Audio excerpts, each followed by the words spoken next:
साथियों, विधाता व्लॉग में आपका स्वागत है।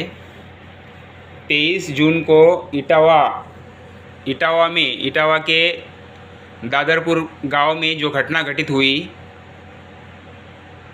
कथावाचक यादवों को अपमानित किया, उनका मुंडन करवाया, उनकी चुटिया काटी और रात भर उनको पीटा और ब्राह्मणी के पैर छुआए और ब्राह्मणी का मूत्र छिड़काया। इस तरह से यादवों का, कथावाचक यादव है इसलिए अपमानित किया गया। ये बहुत बड़ी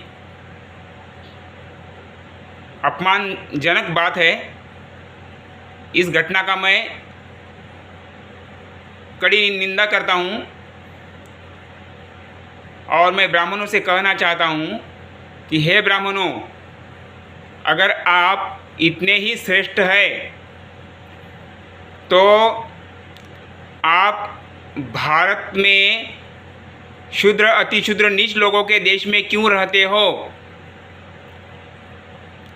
मैं ब्राह्मणों से कहना चाहता हूँ, अगर ब्राह्मणों आप इतने ही श्रेष्ठ हैं, इतने ही पवित्र है, तो शूद्र, अतिशूद्र, अपवित्र, नीच लोगों के देश में क्यों रहते हो? आपकी किताबों में लिखा हुआ है कि जहाँ ब्राह्मणों का मान सम्मान इज्जत नहीं है, उस देश में, उस प्रदेश में नहीं रहना चाहिए।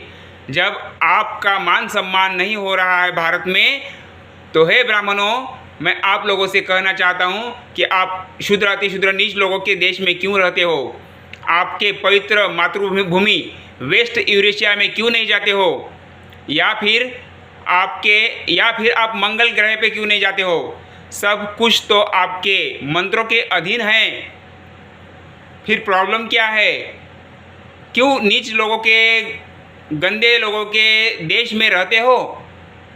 आप अपने पवित्र मातृभूमि वेस्ट यूरेशिया में चले जाइए या फिर मंगल ग्रह पे जाइए, क्योंकि सब कुछ आपके मंत्रों के अधीन है।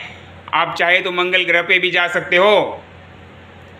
इसीलिए मैं आप लोगों से सलाह देना चाहता हूँ, आप लोगों को सलाह देना चाहता हूँ कि हे ब्राह्मणों, ये नीच, गंदे, शूद्र, अतिशूद्र, अपवित्र लोगों के देश में मत रहिए। भारत छोड़िए, छोड़ दीजिए भारत। ब्राह्मणों चले जाओ, भारत छोड़ो। ये गंदे, शूद्र, अतिशूद्र, नीच, अपवित्र लोगों के देश में मत रहिए, क्योंकि इस देश में 90% लोग शूद्र, अतिशूद्र है। और आपके ग्रंथों में लिखा हुआ है कि जहाँ ब्राह्मणों का मान सम्मान इज्जत नहीं होती है,